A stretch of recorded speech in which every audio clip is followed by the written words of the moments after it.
लोकतंत्र और अपनी व्यवस्था में सक्रिय भागीदारी है। देश में सकारात्मक बदलाव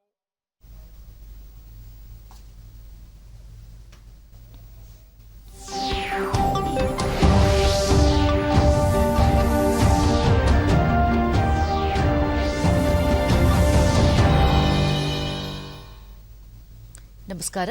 ಮುಖ್ಯಾಂಶಗಳು.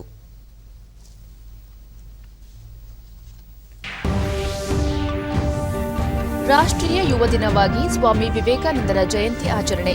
ಯುವ ಶಕ್ತಿ ರಾಷ್ಟ್ರ ನಿರ್ಮಾಣದ ದಾಯಿತ್ವ ವಹಿಸಿಕೊಳ್ಳಲು ಕರೆ. ನೂತನ ಕೃಷಿ ಕಾಯ್ದೆ ವಿರೋಧಿಸಿ ರೈತರ ಪ್ರತಿಭಟನೆ ಹಿನ್ನೆಲೆ ಸರ್ವೋಚ್ಚ ನ್ಯಾಯಾಲಯದಿಂದ ಇಂದು ತೀರ್ಪು.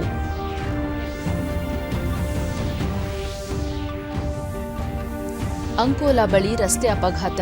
ಗೋವಾ ಆಸ್ಪತ್ರೆಯಲ್ಲಿ ಚಿಕಿತ್ಸೆ ಪಡೆಯುತ್ತಿರುವ ಕೇಂದ್ರ ಸಚಿವ ಶ್ರೀಪಾದ್ ಯೆಸ್ಸೋ ನಾಯಕ್ ಆರೋಗ್ಯ ಸ್ಥಿತಿ ಸ್ಥಿರ.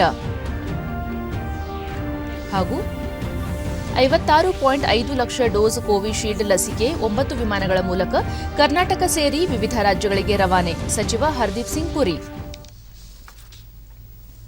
ವಾರ್ತೆಗಳ ವಿವರ. ದೇಶಾದ್ಯಂತ ಇಂದು ಯುವ ಜನತೆಯ ಆಶಾಕಿರಣ ಸ್ವಾಮಿ ವಿವೇಕಾನಂದರ ಜಯಂತಿಯನ್ನು ಆಚರಿಸಲಾಗುತ್ತಿದೆ.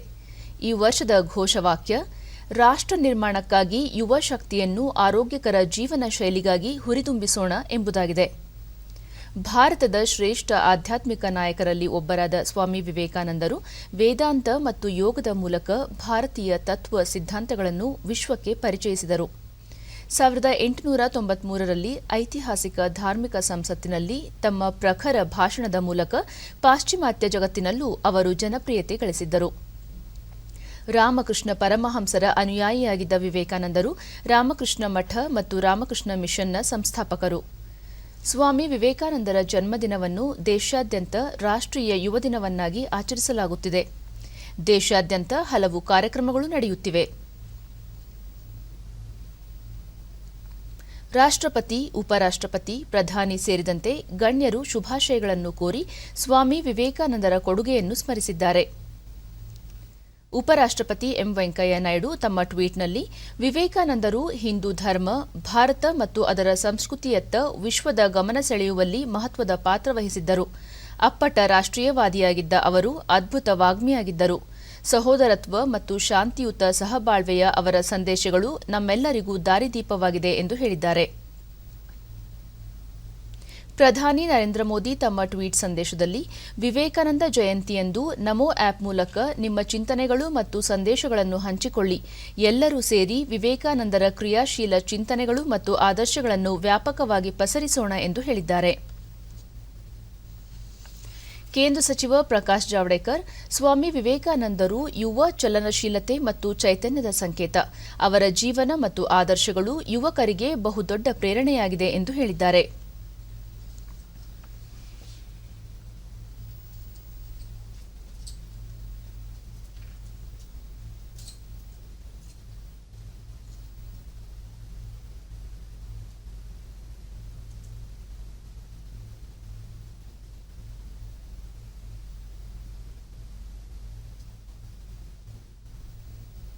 ಮುಖ್ಯಮಂತ್ರಿ ಬಿಎಸ್ ಯಡಿಯೂರಪ್ಪ ವೀರ ಸನ್ಯಾಸಿ ಸ್ವಾಮಿ ವಿವೇಕಾನಂದರ ಜಯಂತಿಯಂದು ಅವರಿಗೆ ಗೌರವಪೂರ್ವಕ ಪ್ರಣಾಮಗಳು.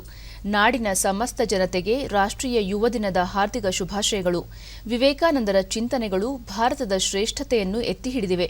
ಅವರ ವಿಚಾರಧಾರೆಗಳ ಬೆಳಕಿನಲ್ಲಿ ಸಶಕ್ತ ರಾಷ್ಟ್ರ ನಿರ್ಮಾಣದ ದಾಯಿತ್ವವನ್ನು ನಮ್ಮ ಯುವ ಶಕ್ತಿ ನಿರ್ವಹಿಸಬೇಕಿದೆ ಎಂದು ಟ್ವೀಟ್ ಸಂದೇಶದಲ್ಲಿ ತಿಳಿಸಿದ್ದಾರೆ. ಸ್ವಾಮಿ ವಿವೇಕಾನಂದರ ಜಯಂತಿ ಅಂಗವಾಗಿ ಆಯೋಜಿಸಿರುವ ರಾಷ್ಟ್ರೀಯ ಯುವ ಸಂಸತ್ ಉತ್ಸವದ ಸಮಾರೋಪ ಸಮಾರಂಭವನ್ನುದ್ದೇಶಿಸಿ ವಿಡಿಯೋ ಕಾನ್ಫರೆನ್ಸ್ ಮೂಲಕ ಪ್ರಧಾನಿ ನರೇಂದ್ರ ಮೋದಿ ಭಾಷಣ ಮಾಡಲಿದ್ದಾರೆ. ನಿನ್ನೆಯಿಂದ ಆರಂಭವಾಗಿರುವ ರಾಷ್ಟ್ರೀಯ ಯುವ ಸಂಸತ್ ಉತ್ಸವ 2021ರಲ್ಲಿ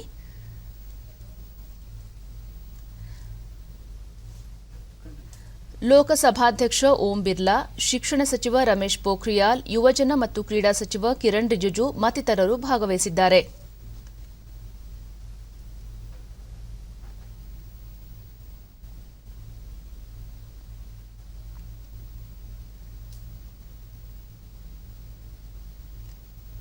ರಮೇಶ್ ಪೋಖ್ರಿಯಾಲ್ ನಿಶಾಂಕ್ ರಾಷ್ಟ್ರ ನಿರ್ಮಾಣ ಕಾರ್ಯದಲ್ಲಿ ಯುವ ಜನಾಂಗದ ಪಾತ್ರ ಅತ್ಯಂತ ಮುಖ್ಯವಾಗಿದ್ದು, ಪ್ರಧಾನಿಯವರು ಯುವಜನರ ಸಬಲೀಕರಣಕ್ಕೆ ಹೆಚ್ಚಿನ ಒತ್ತು ನೀಡಿದ್ದಾರೆ. ಅವರ ಆಶಯದಂತೆ ಹಲವು ಕಾರ್ಯಕ್ರಮಗಳು ನಡೆಯುತ್ತಿವೆ. ಭಾರತ ಮೊದಲು ಎನ್ನುವ ಆಶಯವನ್ನು ಎಲ್ಲರಲ್ಲಿ ಬೆಳೆಸಲು ಅಗತ್ಯ ಕಾರ್ಯಕ್ರಮಗಳನ್ನು ಕೈಗೊಳ್ಳಲಾಗಿದೆ ಎಂದು ಹೇಳಿದರು. का सबसे बड़ा लोकतांत्रिक देश और हमारे इस लोकतंत्र की ताकत है समावेशी संविधान में जो समाज के अंतिम छोर पर खड़े व्यक्ति के सशक्तिकरण का मार्ग प्रशस्त करता है.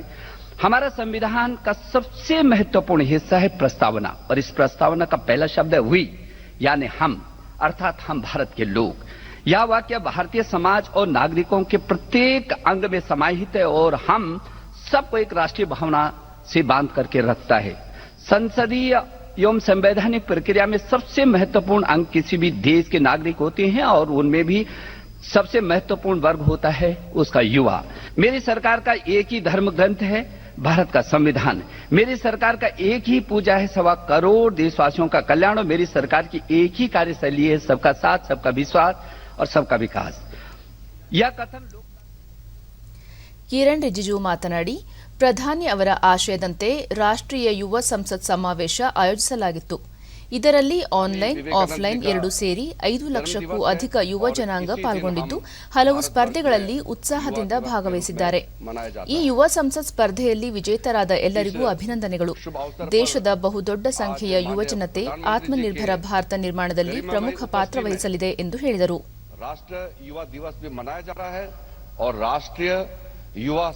ಯುವಕರಿಗೆ ಒಂದೇ ಭಾರತ ಶ್ರೇಷ್ಠ ಭಾರತದ ಮಹತ್ವವನ್ನು ಪರಿಚಯಿಸುವ ಉದ್ದೇಶದಿಂದ ಈ ಉತ್ಸವವನ್ನು ಆಯೋಜಿಸಲಾಗಿದೆ.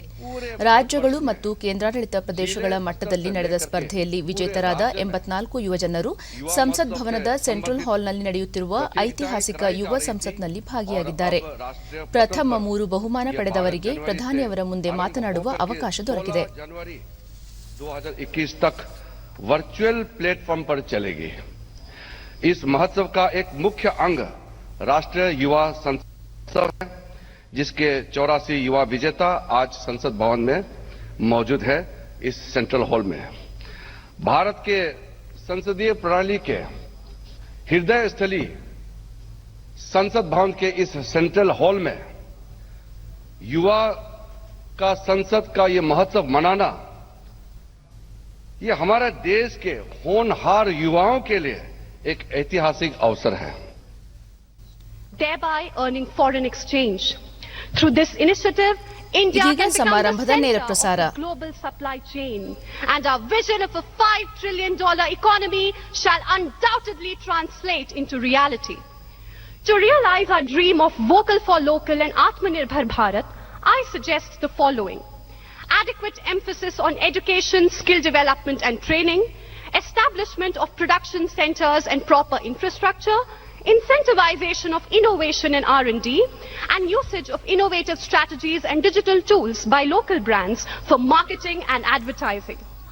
Just like our spiritual leaders, we the youth should become ಬಹುಮಾನ ಪಡೆದ ವಿಜೇತರು ಸಮಾರಂಭದಲ್ಲಿ ಮಾತನಾಡುತ್ತಿದ್ದಾರೆ. Endeavor to preserve our rich cultural heritage and take inspiration from youth like Kaznus Angmo, the 29-year-old from Ladakh who takes local Ladakhi products to an international level.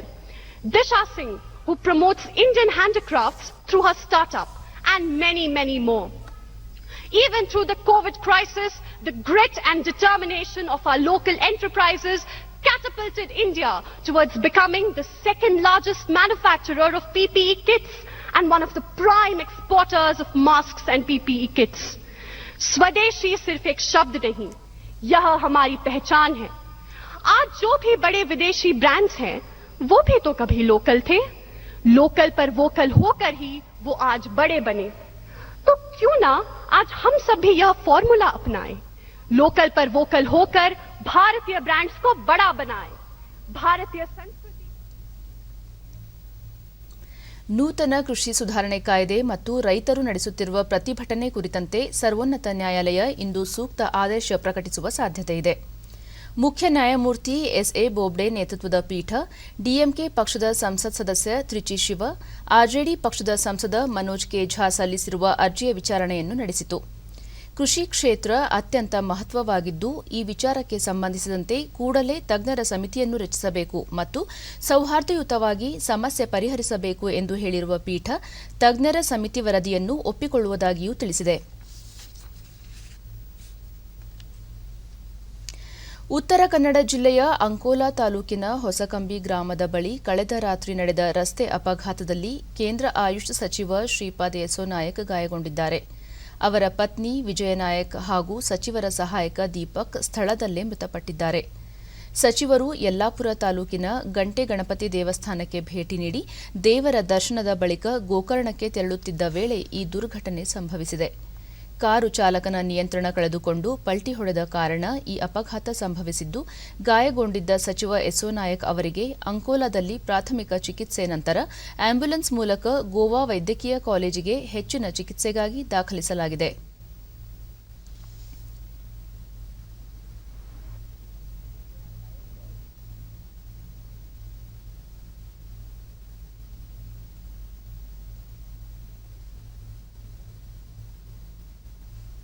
Goa ಮುಖ್ಯಮಂತ್ರಿ ಪ್ರಮೋದ್ ಸಾವಂತ್ ಕೇಂದ್ರ ಸಚಿವರಿಗೆ ಗೋವಾ ವೈದ್ಯಕೀಯ college ಆಸ್ಪತ್ರೆಯ ತೀವ್ರ ನಿಗಾ ಘಟಕದಲ್ಲಿ ಚಿಕಿತ್ಸೆ ನೀಡಲಾಗುತ್ತಿದೆ, ಅವರ ದೇಹ ಸ್ಥಿತಿ ಸ್ಥಿರವಾಗಿದೆ ಎಂದು ತಿಳಿಸಿದ್ದಾರೆ.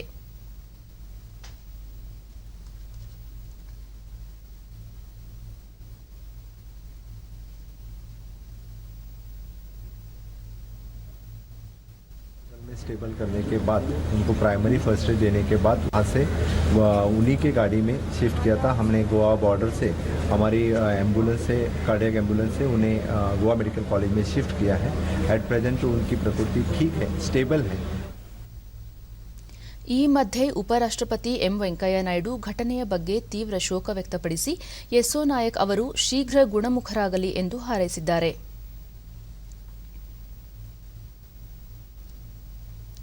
ಮುಖ್ಯಮಂತ್ರಿ ಬಿಎಸ್ ಯಡಿಯೂರಪ್ಪ ರಸ್ತೆ ಅಪಘಾತ ಘಟನೆ ಕುರಿತು ದಿಗ್ಭ್ರಮೆ ವ್ಯಕ್ತಪಡಿಸಿ ಯೆಸ್ಸೋ ನಾಯಕ್ ಅವರ ಪತ್ನಿ ನಿಧನ ಅತ್ಯಂತ ದುರದೃಷ್ಟಕರ, ಅಪಘಾತದಲ್ಲಿ ಗಾಯಗೊಂಡಿರುವ ಶ್ರೀಪಾದ್ ಯೆಸ್ಸೋ ನಾಯಕ್ ಅವರು ಶೀಘ್ರ ಗುಣಮುಖರಾಗಲಿ ಎಂದು ಆಶಿಸಿದ್ದಾರೆ. ರಾಜ್ಯದಲ್ಲಿ ನಿನ್ನೆ ಹೊಸದಾಗಿ 496 ಕೋವಿಡ್ ಪ್ರಕರಣಗಳು ದೃಢಪಟ್ಟಿದ್ದು, ಇದರೊಂದಿಗೆ ಒಟ್ಟು ಸೋಂಕು ಪ್ರಕರಣಗಳ ಸಂಖ್ಯೆ 9,28,055ಕ್ಕೆ ಏರಿಕೆಯಾಗಿದೆ. ನಿನ್ನೆ 797 ಮಂದಿ ಆಸ್ಪತ್ರೆಯಿಂದ ಬಿಡುಗಡೆಯಾಗಿದ್ದು, ಇದುವರೆಗೂ ಗುಣಮುಖರಾದವರ ಸಂಖ್ಯೆ ಒಟ್ಟು 9,06,548ಕ್ಕೆ ತಲುಪಿದೆ. ನಿನ್ನೆ 4 ಮಂದಿ ಸಾವನ್ನಪ್ಪಿದ್ದು, ಮೃತಪಟ್ಟವರ ಸಂಖ್ಯೆ 12,144ಕ್ಕೆ ಏರಿಕೆಯಾಗಿದೆ. ಸದ್ಯ ರಾಜ್ಯದಲ್ಲಿ 9,344 ಸಕ್ರಿಯ ಪ್ರಕರಣಗಳಿವೆ. 196 ಮಂದಿ ರಾಜ್ಯದ ವಿವಿಧ ಆಸ್ಪತ್ರೆಗಳಲ್ಲಿ ತೀವ್ರ ನಿಗಾ ಘಟಕದಲ್ಲಿ ಚಿಕಿತ್ಸೆ ಪಡೆಯುತ್ತಿದ್ದಾರೆ. ನಿನ್ನೆ 86,903 ಮಾದರಿ ಪರೀಕ್ಷೆ ನಡೆಸಿದ್ದು, ಇದುವರೆಗೂ 1,53,75,146 ಮಂದಿಗೆ ಕೊರೋನಾ ಪರೀಕ್ಷೆ ನಡೆಸಲಾಗಿದೆ ಎಂದು ಆರೋಗ್ಯ ಮತ್ತು ಕುಟುಂಬ ಕಲ್ಯಾಣ ಇಲಾಖೆ ತಿಳಿಸಿದೆ.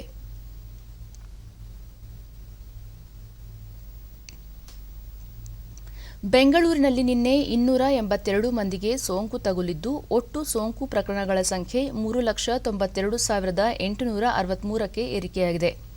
ನಿನ್ನೆ 2 ಮಂದಿ ಆಸ್ಪತ್ರೆಯಿಂದ ಬಿಡುಗಡೆಯಾಗಿದ್ದು, ಇದುವರೆಗೂ ಗುಣಮುಖರಾದವರ ಸಂಖ್ಯೆ 3,82,540ಕ್ಕೆ ಏರಿಕೆಯಾಗಿದೆ. ಸದ್ಯ 5,947 ಸಕ್ರಿಯ ಪ್ರಕರಣಗಳಿವೆ. ಬೆಂಗಳೂರಿನಲ್ಲಿ ನಿನ್ನೆ 2 ಸಾವಿನ ಪ್ರಕರಣ ವರದಿಯಾಗಿದ್ದು, ಒಟ್ಟು 4,348 ಮಂದಿ ಸಾವನ್ನಪ್ಪಿದ್ದಾರೆ. ರಾಜ್ಯದ ವಿವಿಧ ಜಿಲ್ಲೆಗಳಲ್ಲಿ ವರದಿಯಾಗಿರುವ ಪ್ರಕರಣಗಳ ವಿವರ ಇಂತಿದೆ.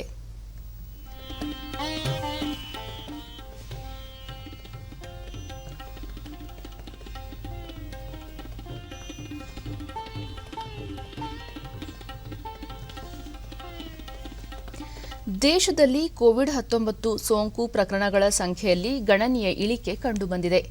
ಕಳೆದ 24 ಗಂಟೆಗಳಲ್ಲಿ ಹೊಸದಾಗಿ 12,586 ಕೊರೋನಾ ಸೋಂಕು ಪ್ರಕರಣಗಳು ದೃಢಪಟ್ಟಿವೆ. ಇದರೊಂದಿಗೆ ಕೋವಿಡ್-19 ಸೋಂಕಿತ ಪ್ರಕರಣಗಳ ಒಟ್ಟು ಸಂಖ್ಯೆ 1,79,179,179ಕ್ಕೆ ಏರಿಕೆಯಾಗಿದೆ. ದೇಶದಲ್ಲಿ ಒಟ್ಟು 2,16,558 ಸಕ್ರಿಯ ಪ್ರಕರಣಗಳಿದ್ದು, ಈ ಪ್ರಮಾಣ ಶೇಕಡ 2.07ಕ್ಕೆ ಇಳಿಕೆಯಾಗಿದೆ. ಇದುವರೆಗೂ ಒಟ್ಟು 1,01,11,294 ಮಂದಿ ಗುಣಮುಖರಾಗಿದ್ದು, ಚೇತರಿಕೆ ದರ ಶೇಕಡಾ 96.49ರಲ್ಲಿದೆ.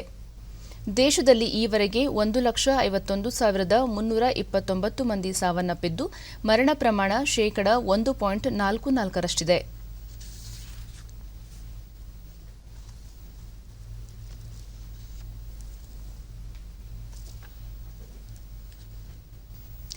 ಸ್ವಾಮಿ ವಿವೇಕಾನಂದರ ಜಯಂತಿ ಅಂಗವಾಗಿ ಆಯೋಜಿಸಿರುವ ರಾಷ್ಟ್ರೀಯ ಯುವ ಸಂಸತ್ ಉತ್ಸವದ ಸಮಾರೋಪ ಸಮಾರಂಭವನ್ನುದ್ದೇಶಿಸಿ ವಿಡಿಯೋ ಕಾನ್ಫರೆನ್ಸ್ ಮೂಲಕ ಪ್ರಧಾನಿ ನರೇಂದ್ರ ಮೋದಿ ಭಾಷಣ ಮಾಡುತ್ತಿದ್ದಾರೆ. खेल और युवा मामलों के मंत्री श्री किरण रिजिजू जी और देश भर के मेरे युवा साथी, आप सभी को राष्ट्रीय युवा दिवस की बहुत बहुत शुभकामनाएं. स्वामी विवेकानंद की जन्म जयंती का ये दिन हम सभी को नई प्रेरणा देता है. आज का दिन विशेष इसलिए भी हो गया है कि इस बार युवा संसद देश की संसद के सेंट्रल हॉल में हो रही है. ये सेंट्रल हॉल हमारे संविधान के निर्माण का गवाह है. देश के अनेक महान व्यक्तियों ने यहां आजाद भारत के लिए फैसले लिए, भारत के भविष्य के लिए चिंतन किया. भविष्य के भारत को लेकर उनका सपना, उनका समर्पण, उनका साहस, उनका सामर्थ्य, उनके प्रयास, इसका एहसास आज भी सेंट्रल हॉल में होता है. और साथियों, आप जहां बैठे हैं उसी सीट पर जब संविधान की निर्माण प्रक्रिया चली थी, इस देश के किसी न किसी गणमान्य महापुरुष वहां बैठे होंगे. आप आज उस सीट पर बैठे हैं. मन में कल्पना कीजिए कि जिस जगह पे देश के वो महापुरुष बैठे थे, आज वहां आप बैठे हैं. देश को आपसे कितनी अपेक्षाएं हैं. मुझे विश्वास है ये अनुभव इस समय सेंट्रल हॉल में बैठे सभी युवा साथियों को भी हो रहा होगा. आप सभी ने जो यहां संवाद किया, मंथन किया, वो भी बहुत महत्वपूर्ण है. इस दौरान स्पर्धा में जो विजेता हुए हैं उनको मैं बधाई देता हूं, अपनी शुभकामनाएं देता हूं. और यहां जब मैं आपको सुन रहा था तो मुझे विचार आया और इसलिए मैंने मनोमन तय किया है कि आपके जो भाषण है उसको मैं आज मेरे ट्विटर हैंडल पर से ट्वीट करूंगा.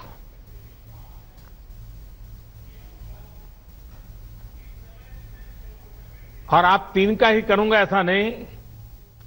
अगर रिकॉर्डेड मटेरियल अवेलेबल होगा तो मैं जो कल फाइनल पैनल में थे उनके लिए भी उनके भाषण को ट्वीट करूंगा, ताकि देश को पता चले कि संसद के परिषद में, इस परिसर में हमारा भावी भारत कैसे आकार ले रहा है. तो मेरे लिए ಕೋವಿಡ್-19 ಸೋಂಕು ನಿಯಂತ್ರಣಕ್ಕೆ ಸೆರಮ್ ಇನ್ಸ್ಟಿಟ್ಯೂಟ್ ಆಫ್ ಇಂಡಿಯಾ ಅಭಿವೃದ್ಧಿಪಡಿಸಿರುವ ಕೋವಿಶೀಲ್ಡ್ ಲಸಿಕೆಯನ್ನು ಹೊತ್ತ ಮೊದಲ ಕಂಟೈನರ್ ಇಂದು ಬೆಳಗ್ಗೆ ಪುಣೆಯ ವಿಮಾನ ನಿಲ್ದಾಣ ತಲುಪಿತು. ಪುಣೆಯ ಹೊರವಲಯದಲ್ಲಿರುವ ಸಂಸ್ಥೆಯ ಆವರಣದಿಂದ ಕಂಟೈನರ್ ಮೂಲಕ ಲಸಿಕೆಯನ್ನು ವಿಮಾನ ನಿಲ್ದಾಣಕ್ಕೆ ಸಾಗಿಸಲಾಯಿತು. ಅಲ್ಲಿಂದ 56.5 ಲಕ್ಷ ಡೋಸ್ ಲಸಿಕೆ 9 ವಿಮಾನಗಳ ಮೂಲಕ ದೆಹಲಿ, ಚೆನ್ನೈ, ಕೋಲ್ಕತಾ, ಗುವಾಹಟಿ, ಶಿಲಾಂಗ್, ಅಹಮದಾಬಾದ್, ಹೈದರಾಬಾದ್, ಭುವನೇಶ್ವರ್, ಬೆಂಗಳೂರು, ಲಖನೌ ಹಾಗೂ ಚಂಡೀಗಢಗಳಿಗೆ ತಲುಪಲಿದೆ ಎಂದು ಕೇಂದ್ರ ನಾಗರಿಕ ವಿಮಾನಯಾನ ಸಚಿವ ಹರ್ದೀಪ್ ಸಿಂಗ್ ಪುರಿ ತಮ್ಮ ಟ್ವೀಟ್ ಸಂದೇಶದಲ್ಲಿ ತಿಳಿಸಿದ್ದಾರೆ. ಪುಣೆಯ ಮೂಲಕ ಲಸಿಕೆ ದೆಹಲಿ ತಲುಪಲಿದೆ. ಇದೇ ತಿಂಗಳ 16ರಿಂದ ದೇಶಾದ್ಯಂತ ಮೊದಲ ಹಂತದಲ್ಲಿ ಎಲ್ಲ ಆರೋಗ್ಯ ರಕ್ಷಣಾ ಕಾರ್ಯಕರ್ತರಿಗೆ ಲಸಿಕೆಯನ್ನು ನೀಡಲು ಕೇಂದ್ರ ಆರೋಗ್ಯ ಸಚಿವಾಲಯ ಹಾಗೂ ರಾಜ್ಯಗಳು ಸಕಲ ಸಿದ್ಧತೆ ಮಾಡಿಕೊಂಡಿವೆ. ದಕ್ಷಿಣ ಕನ್ನಡ ಜಿಲ್ಲೆಯ ಬಂಟ್ವಾಳದಲ್ಲಿ ನಿನ್ನೆ ಜಿಲ್ಲಾ ಬಿಜೆಪಿ ವತಿಯಿಂದ ಆಯೋಜಿಸಲಾಗಿದ್ದ ಜನಸೇವಕ ಸಮಾವೇಶವನ್ನು ಗ್ರಾಮೀಣಾಭಿವೃದ್ಧಿ ಮತ್ತು ಪಂಚಾಯತ್ ರಾಜ್ ಸಚಿವ ಕೆಎಸ್ ಈಶ್ವರಪ್ಪ ಉದ್ಘಾಟಿಸಿದರು. ಬಳಿಕ ಈಶ್ವರಪ್ಪ ಎಲ್ಲ ಗ್ರಾಮ ಪಂಚಾಯತ್ಗಳಿಗೆ ಸೌರಶಕ್ತಿ ಸೌಲಭ್ಯವನ್ನು ಕಲ್ಪಿಸಲಾಗುತ್ತದೆ, ಅಂಗನವಾಡಿ ಕಟ್ಟಡಗಳ ದುರಸ್ತಿ ಹಾಗೂ ಹೊಸ ಕಟ್ಟಡಗಳ ನಿರ್ಮಾಣಕ್ಕೆ ಸರ್ಕಾರದಿಂದ 5 ಲಕ್ಷ ರೂಪಾಯಿ ಅನುದಾನ ನೀಡಲು ಯೋಜಿಸಿದ್ದು, ಸ್ವಚ್ಛ ಭಾರತ ಅಭಿಯಾನದಡಿ ಘನ ತ್ಯಾಜ್ಯ ನಿರ್ವಹಣೆಗೆ ಯೋಜನೆ ರೂಪಿಸಲಾಗಿದೆ. ಗ್ರಾಮ ಪಂಚಾಯತ್ ಚುನಾವಣೆಯಲ್ಲಿ ಗೆದ್ದ ಅಭ್ಯರ್ಥಿಗಳು ಸರ್ಕಾರದ ಸವಲತ್ತುಗಳನ್ನು ತಳಮಟ್ಟದ ಜನರಿಗೆ ತಲುಪಿಸಲು ಸಮರ್ಥವಾಗಿ ಕಾರ್ಯನಿರ್ವಹಿಸಬೇಕು ಎಂದರು.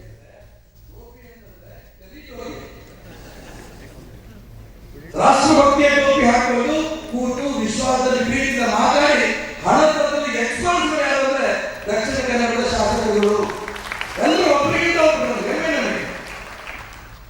ಅವ್ರ ಹಣ ಸಿಕ್ಕಿದ್ದಂತ ಹಣ ಬಳಸ್ಕೋಬಹುದು ಅಥವಾ MP ಹಣ ಬಳಸ್ಕೋಬಹುದು. ಒಟ್ಟಾರೆ 5 ಲಕ್ಷ ರೂಪಾಯಿ ನಮ್ಮ ಇಲಾಖೆಯಿಂದ ಕೊಡ್ತೀವಿ ಒಂದೊಂದು ಅಂಗನವಾಡಿ ಕೇಂದ್ರಕ್ಕೆ, ಹೊಸ ಕಟ್ಟಡಗಳಿಗೆ. ಉಳಿದ ಹಣ ಜೋಡಿಸಿ ಈ ಕಟ್ಟಡಗಳಲ್ಲಿ ಹೊಸ ಅಂಗನವಾಡಿಗಳನ್ನ ಮುಗಿಸಂತ ಅವಕಾಶ ಇದೆ. ಪ್ರಪಂಚದ ಬೇರೆ ಬೇರೆ ಮುಂದುವರೆದ ರಾಷ್ಟ್ರ ನೋಡಿದ್ರೆ ಭಾರತ ತುಂಬಾ ಗಲೀಜಿರುತ್ತೆ. ಹಳ್ಳಿಗಳಲ್ಲಿ,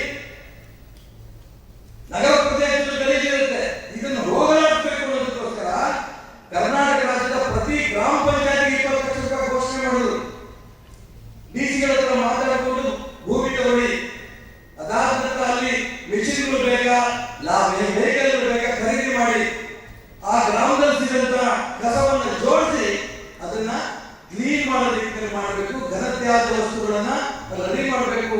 ದ್ರವತ್ಯಾಜ್ಯ ವಸ್ತುಗಳನ್ನು ಕೂಡ ಕ್ಲೀನ್ ಮಾಡಬೇಕು. ಪ್ಲಾಸ್ಟಿಕ್ ಆಗಿ ಇಡೀ ರಾಜ್ಯದಲ್ಲಿ ಕ್ಲೀನ್ ಆಗಬೇಕು ಅಂತ ಅಂದ್ಕೊಂಡು ಎಲ್ಲ ಗ್ರಾಮ ಪಂಚಾಯತ್ಗೂ 20 ಲಕ್ಷ ರೂಪಾಯಿ ಘೋಷಣೆ ಮಾಡೋದು. ಈಗ 1500 ಗ್ರಾಮ ಪಂಚಾಯತ್ಗಳಾಗಿದೆ. ಉಸ್ತುವಾರಿ ಸಚಿವ ಕೋಟಾ ಶ್ರೀನಿವಾಸ್ ಪೂಜಾರಿ, ಗ್ರಾಮ ಪಂಚಾಯತ್ಗಳು ಸರ್ಕಾರದಂತೆ ಕೆಲಸ ನಿರ್ವಹಿಸಬೇಕಿದ್ದು, ಸರ್ಕಾರದ ಸೌಲಭ್ಯಗಳು ಜನರಿಗೆ ಕೈಗೆಟುಕುವಂತೆ ಕಾರ್ಯನಿರ್ವಹಿಸಬೇಕು ಎಂದರು. ಅತ್ಯಂತ ಪರಿಣಾಮಕಾರಿಯಾಗಿ ಈ ಕೆಲಸ ಮಾಡುವಂತಹ ಗ್ರಾಮ ಪಂಚಾಯತ್ಗಳು ದಕ್ಷಿಣ ಕನ್ನಡ ಜಿಲ್ಲೆಯಲ್ಲಿ ಒಂದು ಸರ್ಕಾರದ ಕೆಲಸ ಮಾಡುವುದನ್ನು ನಾನು ಗಮನಿಸಿದ್ದೆ. ದಯವಿಟ್ಟು ವಿನಂತಿ ಮಾಡುತ್ತಾರೆ, ಈ ಜಿಲ್ಲೆಗೆ ಹೆಚ್ಚು ಪ್ರಾಶಸ್ತ್ಯಗಳನ್ನು ಕೊಡುವುದರ ಮೂಲಕ, ಹೆಚ್ಚು ಅವಕಾಶಗಳನ್ನು ಕೊಡುವುದರ ಮೂಲಕ ಗ್ರಾಮೀಣರಿಗೆ ಹೆಚ್ಚು ಒತ್ತು ಕೊಡಬೇಕು ಅನ್ನುವಂತಹ ವಿನಂತಿ ಮಾಡ್ತಾ, ಸತತ ಮಳೆಯಿಂದಾಗಿ ಹಾನಿಗೊಳಗಾಗಿರುವ ಚಿತ್ರದುರ್ಗ ಜಿಲ್ಲೆಯ ವಿವಿಧ ಗ್ರಾಮಗಳಿಗೆ ಕಂದಾಯ ಸಚಿವ ಆರ್ ಅಶೋಕ ನಿನ್ನೆ ಭೇಟಿ ನೀಡಿ ಪರಿಶೀಲನೆ ನಡೆಸಿದರು.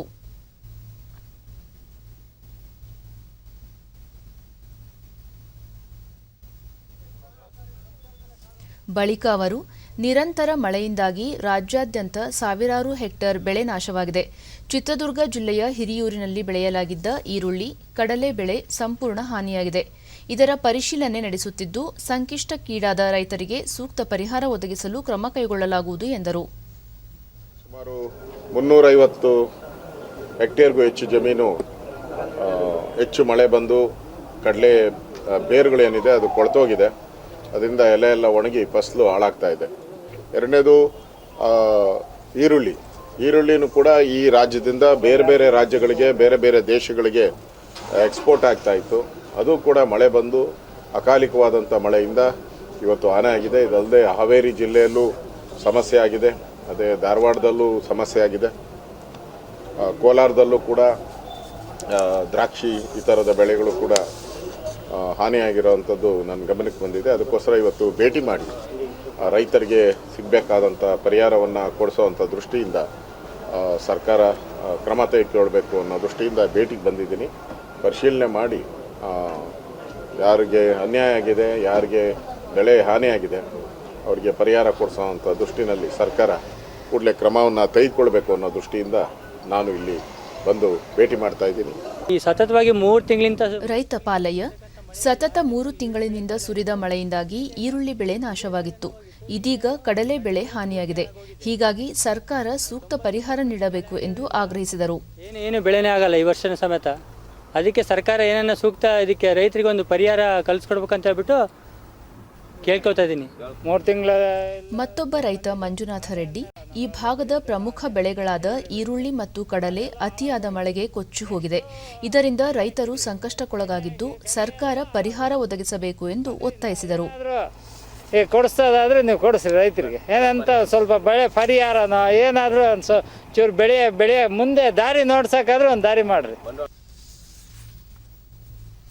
ಕನ್ನಡ ಗೆಳೆಯರ ಬಳಗ ಸಂಘದ ವತಿಯಿಂದ ಡಾ ಎಂ ಚಿದಾನಂದ ಮೂರ್ತಿ ವರ್ಷದ ನೆನಪು ಕಾರ್ಯಕ್ರಮವನ್ನು ಬೆಂಗಳೂರಿನಲ್ಲಿ ನಿನ್ನೆ ಹಮ್ಮಿಕೊಳ್ಳಲಾಗಿತ್ತು. ಕಾರ್ಯಕ್ರಮದಲ್ಲಿ ಹಿರಿಯ ಸಾಹಿತಿ ರಾನಂ ಚಂದ್ರಶೇಖರ್, ಡಾ ಉಷಾ ಕಿರಣ್ ಮತ್ತು ಸಾಹಿತಿ ರಾಮಕೃಷ್ಣ ಸೇರಿದಂತೆ ವರ್ಚುವಲ್ ವೇದಿಕೆ ಮೂಲಕ ಪ್ರಾಥಮಿಕ ಮತ್ತು ಪ್ರೌಢಶಿಕ್ಷಣ ಸಚಿವ ಸುರೇಶ್ ಕುಮಾರ್ ಭಾಗಿಯಾಗಿದ್ದರು. ಡಾ ಎಂ ಚಿದಾನಂದ ಮೂರ್ತಿ ಅವರ ಭಾವಚಿತ್ರಕ್ಕೆ ಪುಷ್ಪನಮನ ಸಲ್ಲಿಸುವ ಮೂಲಕ ಗೌರವ ಸಲ್ಲಿಸಲಾಯಿತು.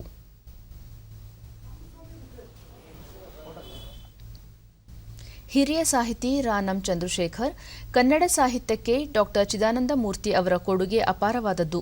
ಅವರ ಸಂಶೋಧನೆ ಜ್ಞಾನ ವಲಯಗಳಲ್ಲಿ ಎಲ್ಲ ವಿಷಯಗಳಿಗೂ ದಾರಿದೀಪವಾಗಿದೆ ಎಂದು ಸ್ಮರಿಸಿದರು. ಇವತ್ತಿಗೆ 1 ವರ್ಷ ಆಗ್ತಿದೆ, ಆದರೆ ಸದಾ ನಮ್ಮ ಜೊತೆ ಇರ್ತಾರೆ ಅಂತ 10 ಉದಾಹರಣೆಗಳು ನಮ್ಮ ಗೆಳೆಯರಿಗೆ ಗೊತ್ತಿದೆ. ಒಂದು ಉದಾಹರಣೆಯನ್ನು ಮಾತ್ರ ಹೇಳ್ತೀನಿ, ನಾನು ಅವ್ರ ಬಗ್ಗೆ ಏನು ಮಾತಾಡೋದಕ್ಕೆ ಹೋಗಲ್ಲ, ಯಾಕೆಂದರೆ ಮಾತಾಡೋದಕ್ಕೆ ನಿಲ್ಲಿಸೋದಕ್ಕಾಗಲ್ಲ ನಾನು. ಅದು ಒಂದು ವಿಚಾರ. ಹೀಗೆ ನಿರಂತರವಾಗಿ ಈ ರಾಜ್ಯೋತ್ಸವದ ಸಂದರ್ಭದಲ್ಲಿ ನಾವು ಕವಿ ಪ್ರತಿಮೆ ಮಾಲಾರ್ಪಣೆ ಮಾಡ್ತೀರಾ ಅಂತ ಕನಸಿನಲ್ಲಿ ಬಂದು ನನಗೆ ಕೇಳಿದಂತೆ ಇಂಥದ್ದು ಅನೇಕ ಇದೆ.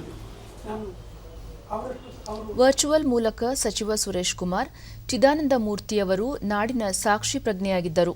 ಅವರ ಸಂಶೋಧನೆಗಳಿಂದ ಬಂದ ಸತ್ಯ ಸಂಗತಿಗಳು ಸಮಾಜ ಬದಲಾವಣೆಗೆ ಸಹಾಯಕವಾಗಿವೆ.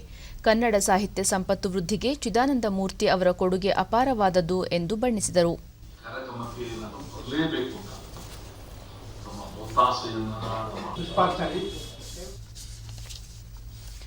ಮುಂಬೈ ಷೇರು ಮಾರುಕಟ್ಟೆಯ ಷೇರು ಸಂವೇದಿ ಸೂಚ್ಯಂಕ ಸೆನ್ಸೆಕ್ಸ್ ಆರಂಭಿಕ ವಹಿವಾಟಿನಲ್ಲಿ 117 ಅಂಕಗಳ ಇಳಿಕೆಯೊಂದಿಗೆ 49,151ರಲ್ಲಿತ್ತು. ರಾಷ್ಟ್ರೀಯ ಸಂವೇದಿ ಸೂಚ್ಯಂಕ ನಿಫ್ಟಿ 20 ಅಂಕಗಳ ಇಳಿಕೆಯೊಂದಿಗೆ 14,463ರಲ್ಲಿದೆ.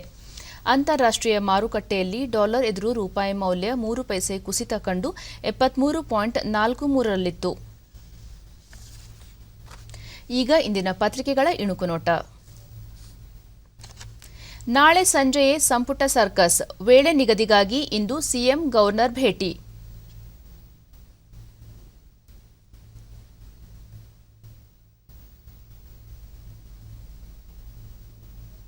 ಕೇಂದ್ರಕ್ಕೆ ಸುಪ್ರೀಂ ತರಾಟೆ, ಕೃಷಿ ಕಾಯ್ದೆಗಳಿಗೆ ತಡೆಯೊಡ್ಡುವ ಸುಳಿವು ನೀಡಿದ ಸುಪ್ರೀಂ ಕೋರ್ಟ್. ಕೋವಿಡ್ ಯೋಧರಿಗೆ ಲಸಿಕೆ ಉಚಿತ ವಿತರಣೆ, ಕೇಂದ್ರವೇ ಭರಿಸಲಿದೆ ಮೊದಲ ಹಂತದ ಲಸಿಕೆ ವಿತರಣೆ ವೆಚ್ಚ. ಲಸಿಕೆಗೆ ದುಂಬಾಲು ಬೇಡ, ರಾಜಕಾರಣಿಗಳಿಗೆ ಪ್ರಧಾನಿ ಮೋದಿ ಖಡಕ್ ಸೂಚನೆ.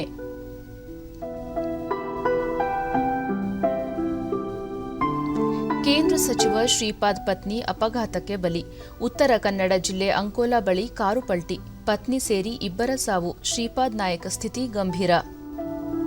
ಇವು ಇಂದಿನ ಪತ್ರಿಕೆಗಳ ಪ್ರಮುಖ ಸುದ್ದಿ. ಉಳಿದಂತೆ ಧ್ವನಿವರ್ಧಕ ಬಳಕೆ ವಿರುದ್ಧ ಕ್ರಮಕ್ಕೆ ಹೈಕೋರ್ಟ್ ನಿರ್ದೇಶನ.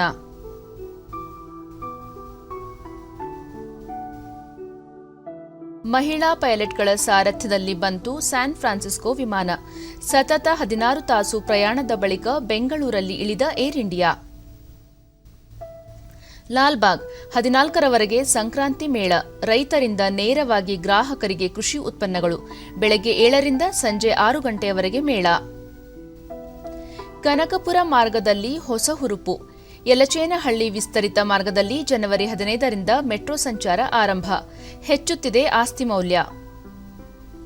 ಸೋಲಿನ ಸುಳಿಯಿಂದ ಮೇಲೆದ್ದ Bharat, Sydney test draw, Pujara Pant ಭರ್ಜರಿ ಜೊತೆಯಾಟ, ಹನುಮವಿಹಾರಿ ಅಶ್ವಿನ್ ದಿಟ್ಟ ಬ್ಯಾಟಿಂಗ್. ಕೊನೆಯಲ್ಲಿ ಮತ್ತೊಮ್ಮೆ ಮುಖ್ಯಾಂಶಗಳು. ರಾಷ್ಟ್ರೀಯ ಯುವ ದಿನವಾಗಿ ಸ್ವಾಮಿ ವಿವೇಕಾನಂದರ ಜಯಂತಿ ಆಚರಣೆ, ಯುವ ಶಕ್ತಿ ರಾಷ್ಟ್ರ ನಿರ್ಮಾಣದ ದಾಯಿತ್ವ ವಹಿಸಿಕೊಳ್ಳಲು ಪ್ರಧಾನಿ ನರೇಂದ್ರ ಮೋದಿ ಕರೆ. ನೂತನ ಕೃಷಿ ಕಾಯ್ದೆ ವಿರೋಧಿಸಿ ರೈತರ ಪ್ರತಿಭಟನೆ ಹಿನ್ನೆಲೆ ಸರ್ವೋಚ್ಚ ನ್ಯಾಯಾಲಯದಿಂದ ಇಂದು ತೀರ್ಪು.